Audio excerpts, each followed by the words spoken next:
Cookie! And thank you for joining me for another wonderful episode of the Faux Sung with Cookie Show. Of course, once again, I'm the CEO, Mistress Secretary of Goddesses Incorporated and the ultimate anime mascot goddess, covering all things dealing with the Bishojo Senshi universe, women of fighting games and women of anime.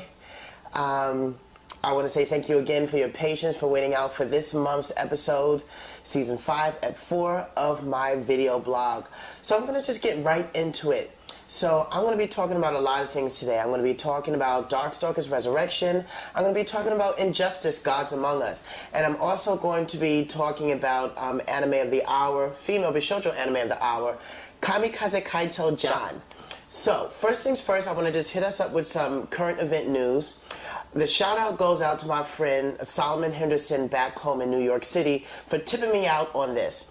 So Uriah Hall is an MMA fighter that you can see on cable who's a middleweight champion for mixed martial arts. And recently, Uriah Hall had an interview with the Fight Club on what is his training techniques and what is the secret behind his victories in the cage ring. And Uriah Hall was saying that he doesn't train. The way that he trains is not the way other martial artists train, you know, physically in the gym. He trains by playing the video game Tekken. So that lets you know that there is a lot of influence with 3D and 2D fighting games where there are moves that are realistic enough. If you sit down, you can distinguish between what is real and what is fake. Uriah Hall is one of these people that actually sits down for hours playing Tekken and then copying the moves from Tekken and using it in the match when he does MMA fighting. This has led to many of his knockout victories by copying some of Jin Kazama's punches and Kazuya's kicks, actually done in real life. So it's funny, this is the type of stuff that I've been doing since I was a kid.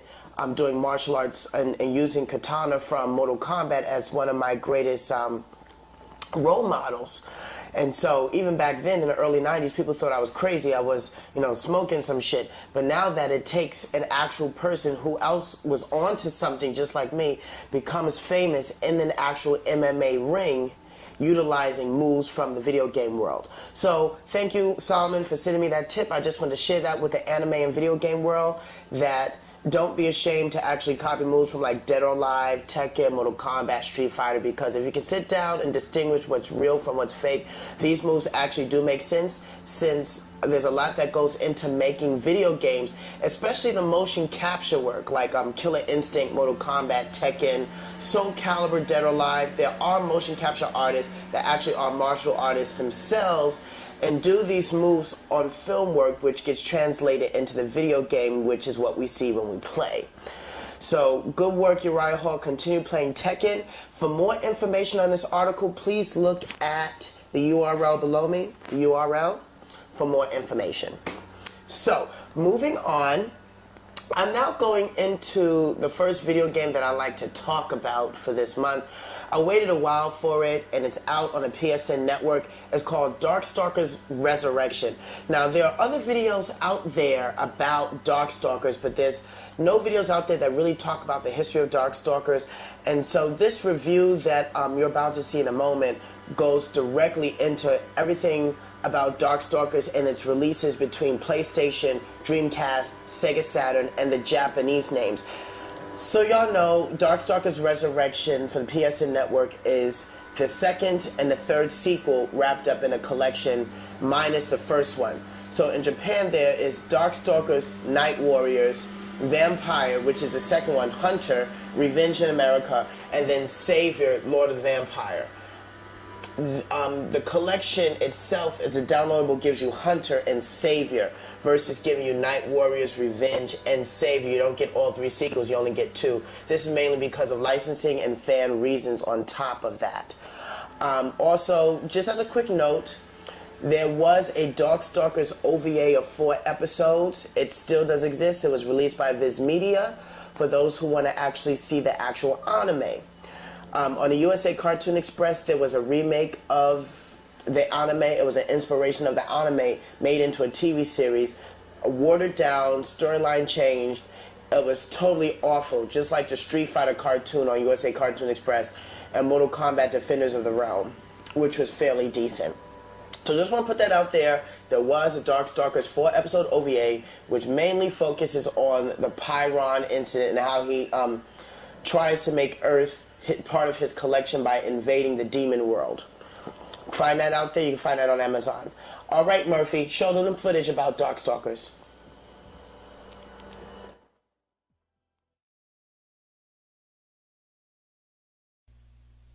So, as we all know, there is the newly re-updated HD remix of the Darkstalkers Vampire series for the PlayStation 3 network that can be downloaded off the PSN network. For all of you who don't know, Darkstalkers was a series that came out in 1997 and has produced 3 sequels and 2 updates. So it would come as no surprise that eventually the Darkstalkers fandom would eventually get another facelift and be released for the HD digital downloading market. There are many reviews out there and many concepts that go over the Darkstalkers Vampire series, but none of those reviews as of right now really talks about the history. So I'm here to talk a little bit about the history of the Darkstalkers Vampire series, the notable differences between the releases of the US and Japanese market. So first things first, let's take it back to the beginning. Darkstalkers was known to utilize its Capcom CPS2 system for the first time to really show brilliant colors and animated sequences that would utilize the technology that Capcom created to start producing better fighting game mechanics for the arcade market when the arcade market was booming at such a time. Darkstalkers began as these subsequent series from Japan. So Vampire series is what is known as Japan, Darkstalkers in America. So there is Darkstalkers the Night Warriors, then there is Darkstalkers Vampire Hunter or Hunter Revenge, known as in America as the second sequel, and then the last one known as Vampire Savior Lord of the Vampire. Night Warriors as part 1, Hunter as part 2, and then Savior as part 3.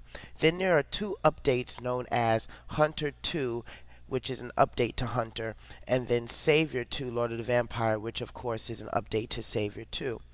As you can see in this video clipping, I'm showing the opening videos of both Night Warriors, Hunter, and also Savior.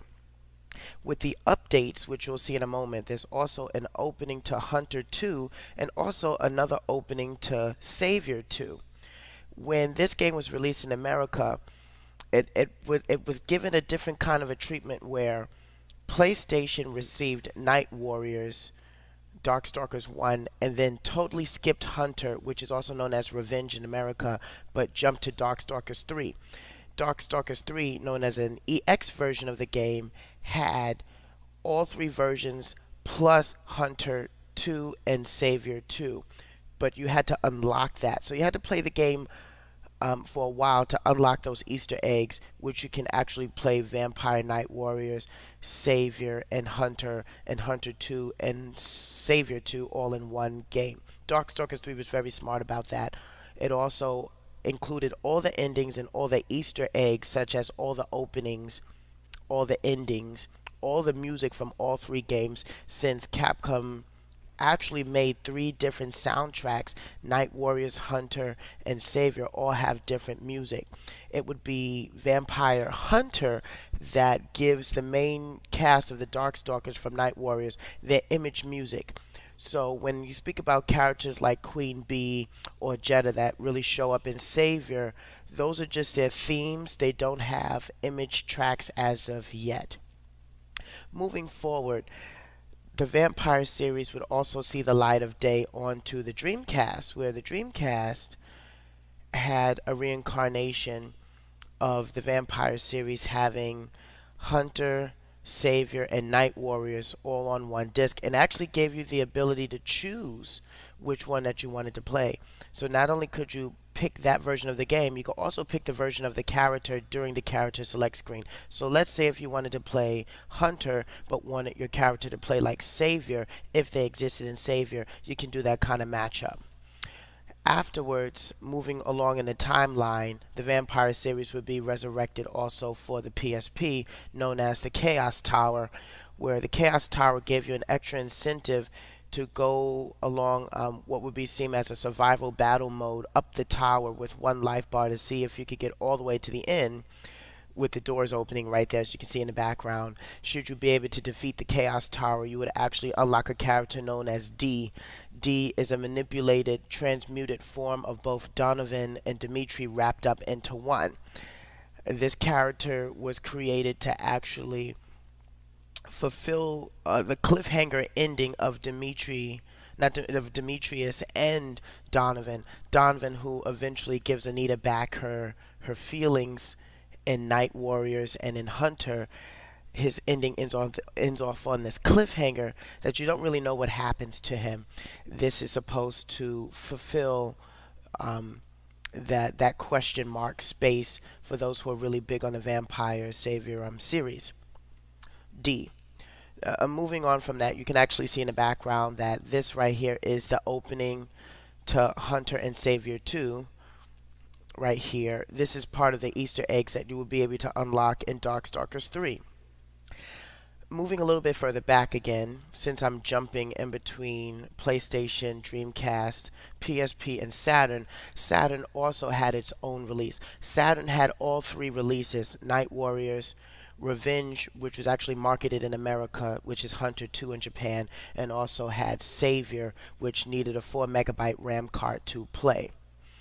The Vampire series would then lay dormant for a while until we now have Darkstalkers Resurrection, which is supposed to introduce the series to players that have never played the Vampire series before, so that if this garners more popularity and resurrects it once more by the fan base, this can actually be led to creating a Darkstalkers 4, which Ono had in mind in creating in the likeness of the Street Fighter 4 graphics.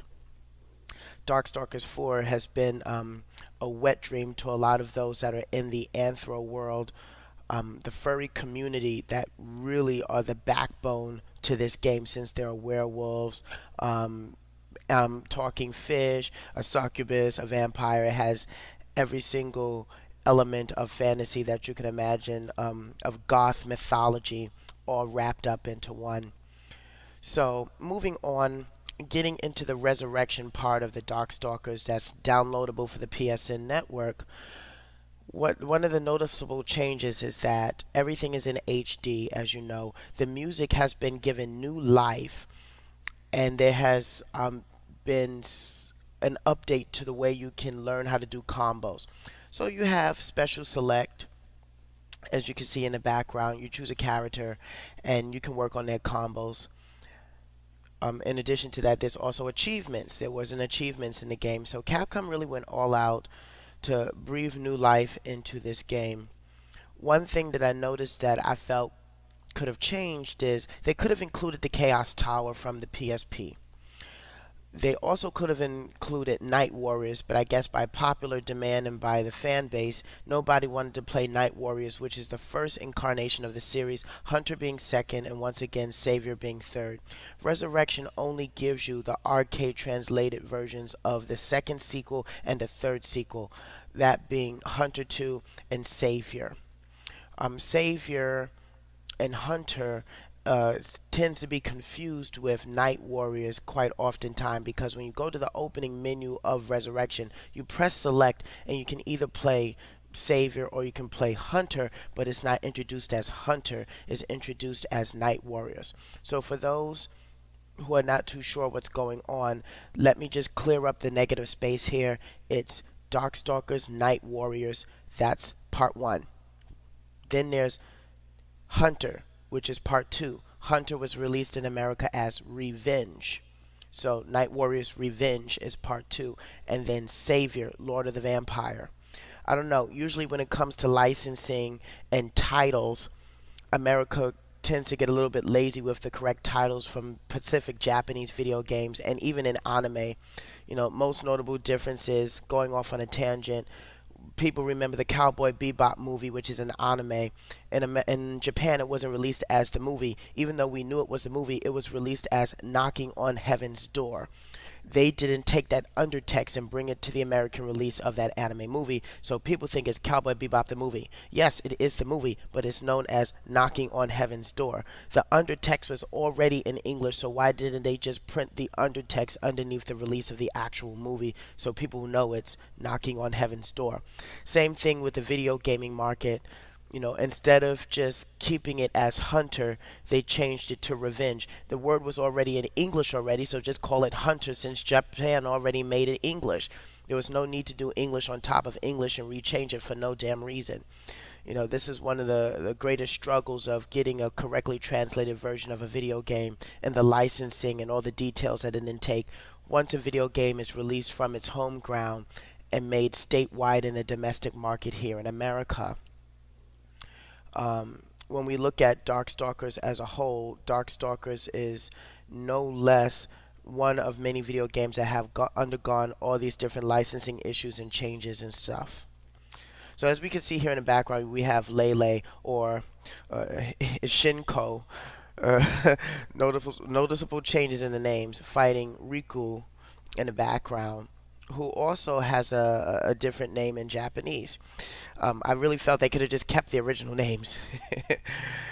As an incentive in Resurrection, they should have been able to give you a release of all the content. Something that the PlayStation version of Darkstalkers 3 did, which is Savior.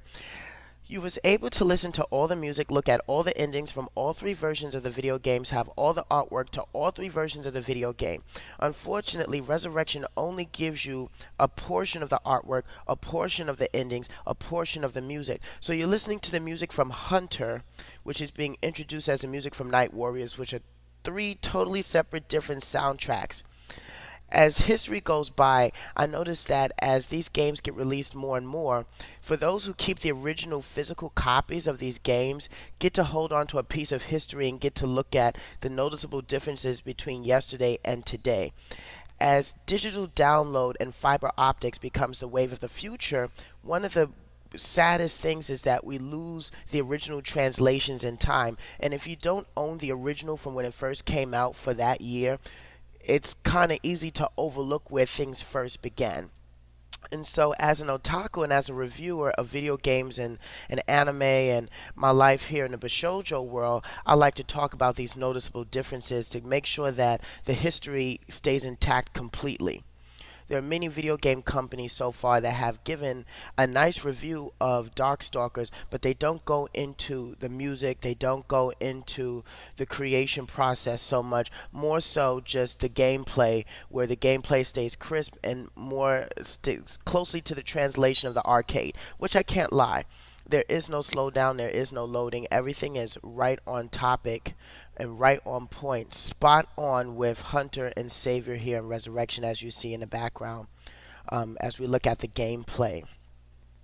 As we go further on into things, I'll touch on briefly about the storyline so you get an idea of what's going on here. Night Warriors, which is not in the digital download of Resurrection, just goes and talks about Demetrius Maximoff, who is really the main character of the Darkstalkers series game of Sequel 1. His story relies on the fact that he challenged the king of the Makai Kingdom, which was Morgan's father Belial, lost in battle and then was banished to Earth to die. With the last of his remaining power, he preserved himself while he fed on human souls. Doing this until he was able to regain his power, then he went back to the Makai Kingdom to try and challenge Belial again, only to figure out that Belial is actually long dead and there's an heiress to the throne, which is Morgan Ienzalan. This being the case, you'll find out later on in the third sequel, Savior, that Belial didn't die an untimely death. He was actually killed by Jeddah, and that's when the story actually expands more. Hunter really focuses on Donovan and his ambition to return the emotions back to Anita, which, for those who do not know, as a little Easter egg note, Anita shows up in Marvel Superheroes War of the Gems as a hidden character. She's noticed for her infinite finger super, in which she just presses against you in the corner. Look that up on YouTube, people. The Anita Infinite from Marvel Superheroes War of the Gems. This wouldn't be the first time that Darkstalkers characters have made either appearances as a background or in other games. As we can see Morgan right here in the background, she is the character of characters in Darkstalkers Vampire series that has showed up in many other video games other than just her own. She has the most character appearances, and her sprite has never changed since her incarnation from the Vampire series until Marvel vs. Capcom 3. This being the case, I'm sure that when Ono continues to work on the Darkstalkers 4 series, if this rumor is correct, then Morgan's sprite will have changed for the second time, since we'll finally have a 3D version of Darkstalkers, which I find to be very exciting for the community. So here, as you can see, there's some more gameplay going on in the background as we take a look at what's going on here. EX finish by Morgan, who did a Darkness Illusion. Here's some gameplay footage of some notable tournament people from the Evolution series. Of course, Justin Wong is one of them, and some of the greatest heyday moments of the arcade market playing this game.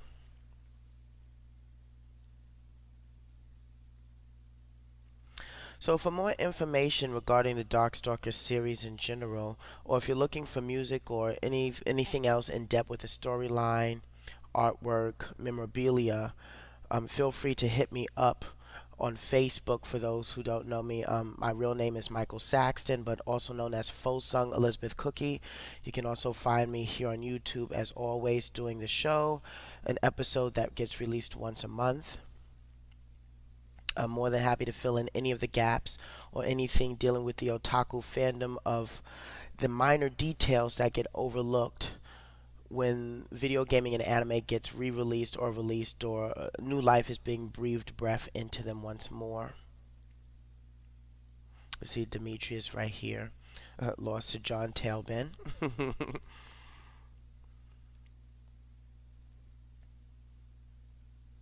So of course that concludes my review of the Darkstalkers Vampire series. Once more, you can get this from the PSN digital download off the PSN network for the PlayStation 3 platform. Any of the previous games can also you can also find them on YouTube to look at other media. You could find the physical games themselves on eBay, Amazon.co.jp, Amazon.com, and other video gaming sites such as Play Asia, that still may have them. Anime conventions as well, swap meets. You can find these games, the original ones in the original format. As we continue to watch this battle between John Tailbin and Bishamon here. Yes, Fosung Elizabeth Cookye talking about Darkstalkers Resurrection. Darkstalkers Resurrection. Long live this game. Hope we get a part 4. Oh no, give us a part 4. Let's see what's going to happen into the future.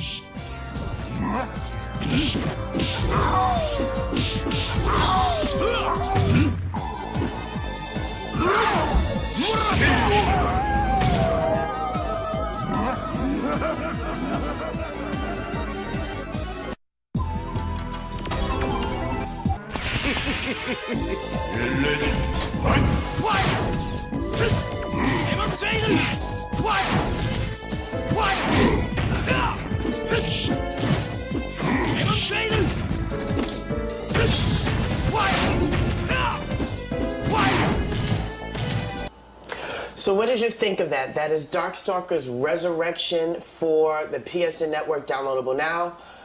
Perfect arcade translations of the sequel to Hunter, Revenge, released in America, and Savior, Lord of the Vampire.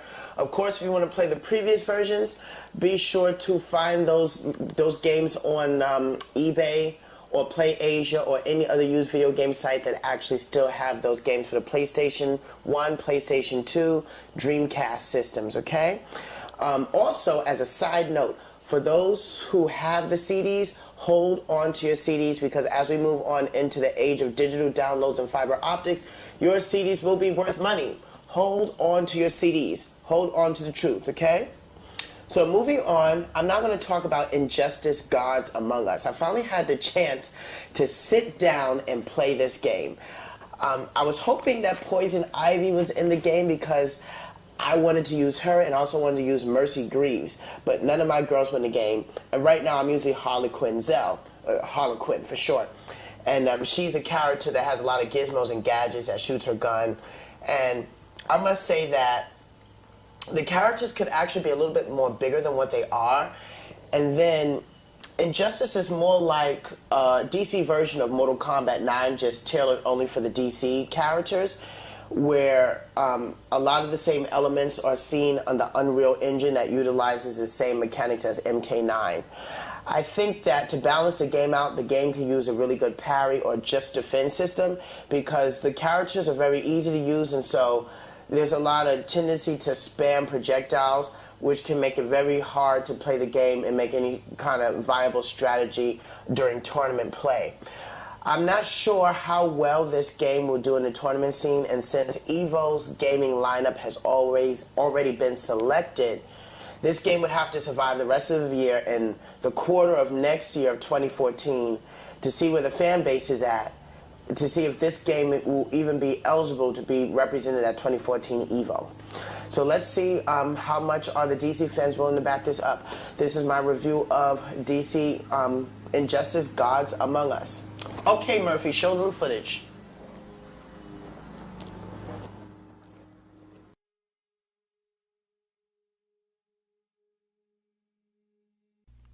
So the gameplay of Gods Among Us involves one-on-one matches with a two-dimensional plane. Although characters and backgrounds are rendered in a three-dimensional fashion, each match consists of one round. However, each player has two health bars. The game uses a four-button control layout of light, medium, and heavy attacks alongside with a character trait button that activates a unique ability or attack designed to showcase that particular character. For instance, Superman's trait provides a temporary star boost, while Batman's trait summons a swarm of robotic bats. You even have Harlequin Zell, who then has a bag of tricks that are randomly distributed between three different traits. Ed Boon, the creative director of NetherRealm Studios, stated that the characters roughly fall into two categories: power characters who rely on brute strength and innate abilities, and gadget characters who use weapons, items, and other external mechanisms to win.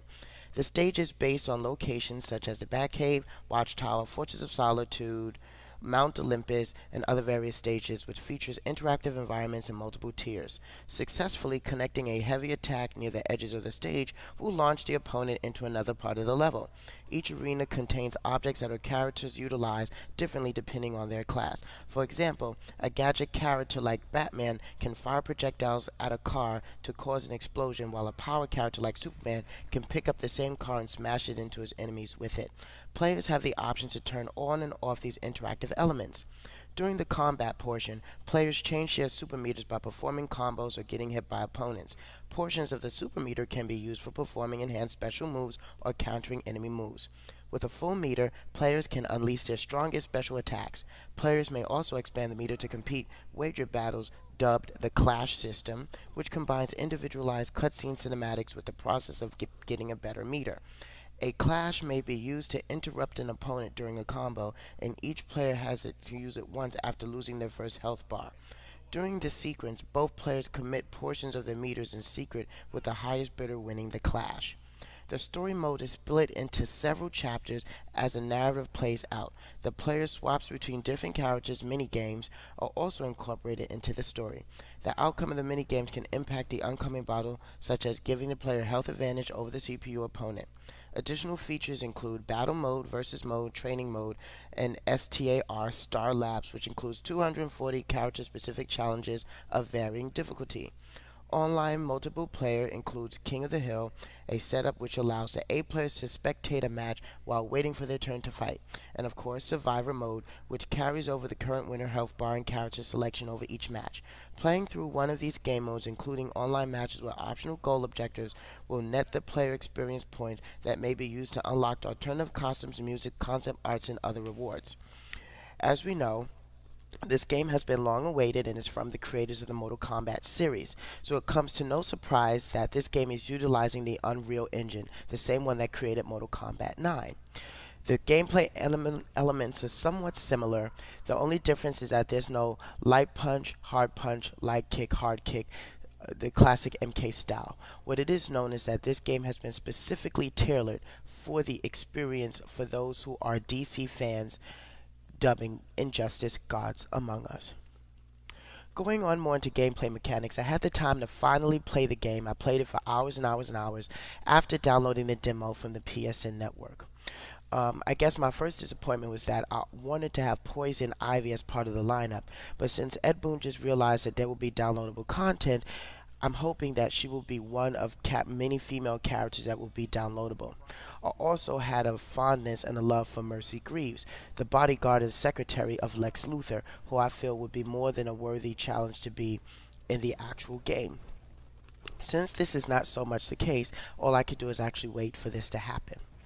Now, going more into the gameplay of this, what I do like is that there's so many varying possibilities between the background stages that you can use to advantage. The background stages play possibly one of the greatest battle strategies to ever hit this video game. Various other video games that have background strategies as well. This game would be, as thus far, the most that has the most accessible to use backgrounds as a strategic way to battle your opponent during gameplay. It's very smart and intelligent, though I do think that the same kind of spamming in this game exists just like Mortal Kombat 9. And so what would be a lot more fair is if they actually included a parry system which allows you to properly defend yourself against opponents that use constant spamming of projectiles. Ed Boon was serious when he did say that there would be gadget characters and power characters, and the gadget characters really do spam a lot of their projectiles, which can make it a bit difficult to get in on an opponent in the game.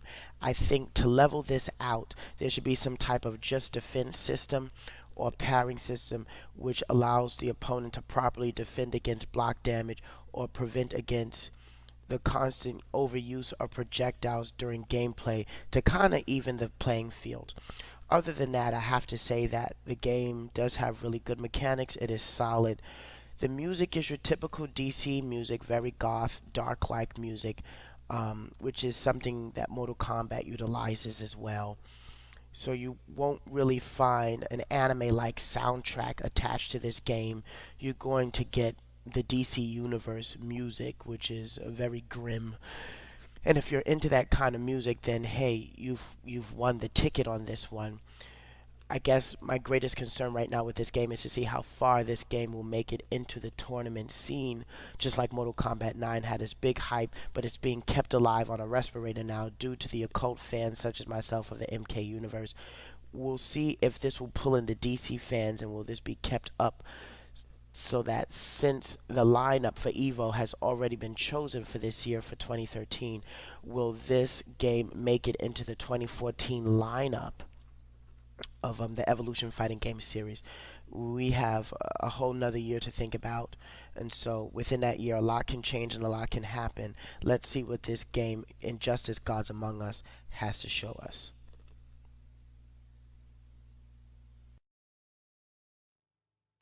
Alright, so that was Injustice Gods Among Us, right now playable for the Xbox 360 and PlayStation 3. If you have any comments, please leave a comment to my review of the video game. Also, let's talk about and let's make a message board about what other downloadable content that you wish to see in the video game itself. Ed Boon is still talking about more downloadable content, mainly characters. I hope, for my sake, that I get to have Poison Ivy or Mercy Greaves, Lex Luthor's bodyguard, as playable characters. Okay, moving on to the Bishojo Lady of the Month, Lady of the Hour. I haven't talked about this anime yet. It's a classic from the time of Cardcaptor Sakura and Sailor Moon of the Magical Girl series. It was released in 1998/1999, and it's called Kamikaze Kaito Jan. Jan as in French. Maran is the lead female role of this anime, who is a reincarnation of Joan d'Arc. and she uses her powers to free the powers of God, in which they're sealed in these pieces, trapped in human works of art like paintings. And so whenever a demon arises, they're trapping a piece of God within the painting. And Miss John, who is Maran, has to go and exorcise the painting by stealing the demon that's inside of it and freeing the piece of power that belongs back to God. This is a really good anime. It's kind of obscure. You would have to sit down and watch it to understand the storyline as you go on.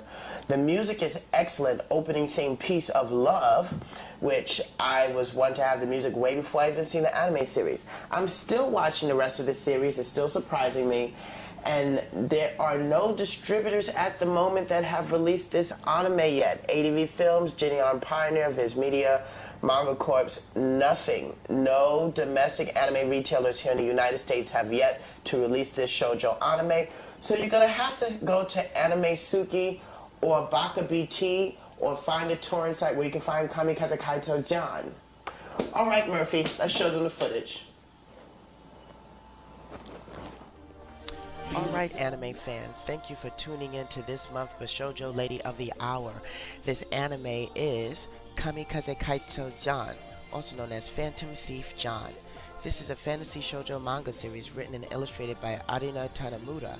The story is about the adventures of a high school girl named Modern Kusabi, who is the reincarnation of Joan the Art, and transforms into a magical girl, Kaito Phantom Thief, to collect the scattered pieces of God's power, which is also coveted by demons hiding in beautiful paintings of art. The manga was published by Shueisha in Ribon between February 1998 and July 2000. The individual chapters were collected and published in 7 Tanokobon volumes. It is licensed for English language, released by CMX Manga. This series was adapted by Toei Animation as a 44-episode television series that broadcasted on TV Asahi from February 1999 to January 2000.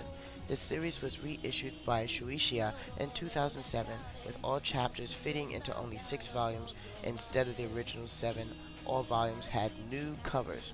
So you know, this anime has yet to be released by any anime distributor stateside here in the domestic market of the United States of America.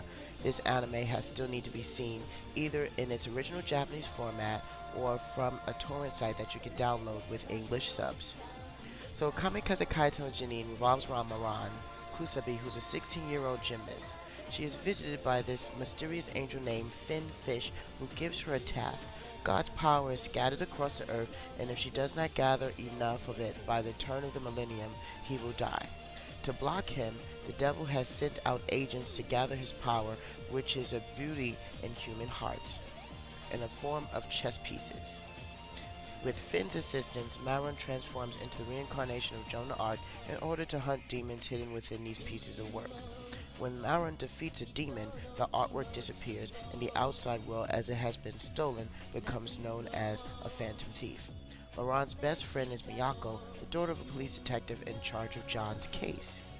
As the series progresses on and on, Maron and Miyako fall in love with the new classmate Chihaki, who wants to stop Maron from collecting the chess pieces. For he is that Finn Fish is the Datenchi fallen angel, but apparently in the form of a normal angel.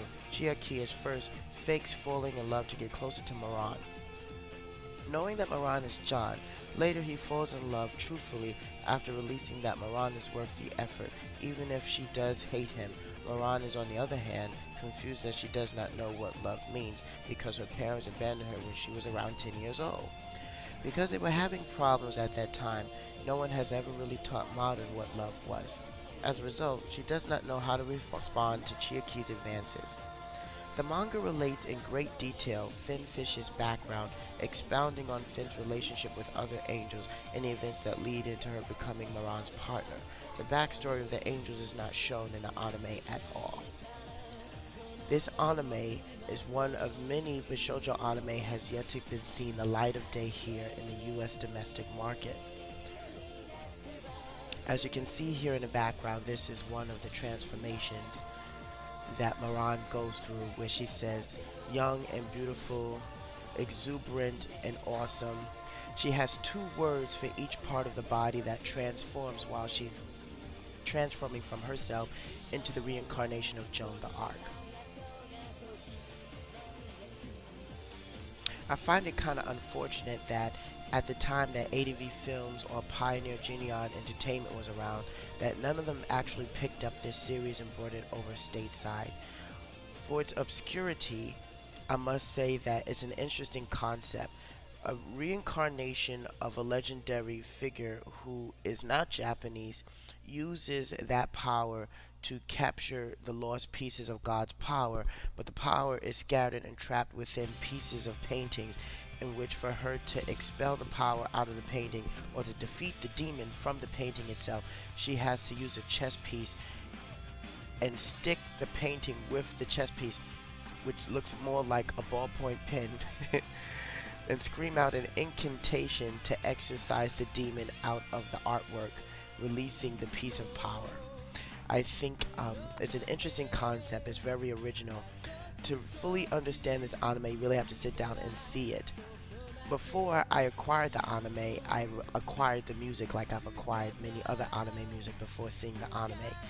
And the music is robust, it's energetic, it doesn't really skip a beat, and I must say that from a 1 to 10, I'm going to give the music between 6 and 10, 7 and 10, mainly because it's the opening and ending themes that really make the anime what it is. The image theme songs, which you can find on Anime Suki or Baka BT, it's really hit or miss for those who collect anime music, but it's there. The image soundtracks as well as the opening themes and endings can be found. Here we're watching a bit of her in action right here as the opening theme to 2 is playing.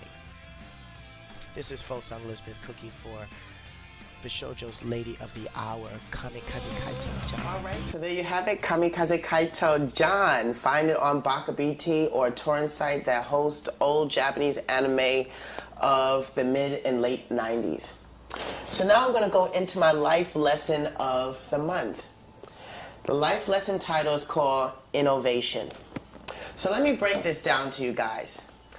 Innovation is the state in which anything that is created, done, or conspired, inspired, or conjured up from one's human mind is in a state that's new. So, I'm going to go over it again. Innovation is the state in which anything that you can create, conjure up, inspire, conspire, or make of your own accord is something that has not been done yet. I say that to say that if you have a dream out there and you're trying to make it happen and you're surrounded by negative people that's telling you it'll never work and it makes no sense, the naysayers, that's when I tell you to ignore them, because what you have going on is something special. I go back to say that the man Uriah Hall, as my current event news that I was talking about earlier, who was using video games as a strategy in mixed martial arts arena in the Fight Club and made it into something that no one ever believed could actually happen. Of course, back in the day, anybody who was seen doing that in the early 90s, such as myself, has been labeled an idiot and a wacko or a wannabe superhero. But now that we have someone who's successful who's actually doing that, it now makes sense to know that there is some truth behind it. So whatever dream that you may have, that you know that has not been done yet, you just may be onto something. Don't stop believing in what you think is real. Because if you believe in it, then by God it is real. As long as man can think, and as long as man can think, I repeat one more time, as long as man can think, then that means dreams can happen. No matter how obscure the dreams may be, that means there is some truth to it because you put life into it. Continue to put life into your dreams and they will continue to surprise you in return. No matter how many negative people may come your way and tell you that what you're doing is wrong, continue to believe in what you're doing, especially if it's something that have not been done yet. That is the secret to innovation. Innovation is doing something that has not been done yet. So if you know what you're doing has not been done yet and you're surrounded by people that's telling you it can't be done, then I'm telling you to ignore those naysayers. They're just haters because they can't sit down to find the time to create their own shit either.